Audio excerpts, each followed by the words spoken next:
Alright guys, let's get into the deals that I did today. I did the get $10 extra bucks back if you spend 30 on select items. I decided to get the 92 ounce bottle of Tide, and I also picked up 2 of the 92 ounce bottles of Gain laundry detergent. I love this stuff, it smells so good.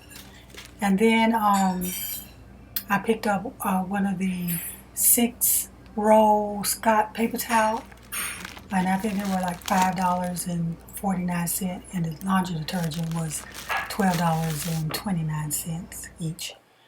And these are the coupons that I used. So I used the 10 off of 40 household items.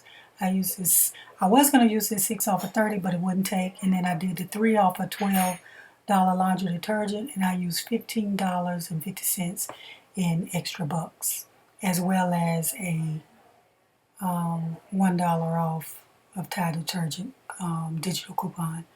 These are all the items that I got.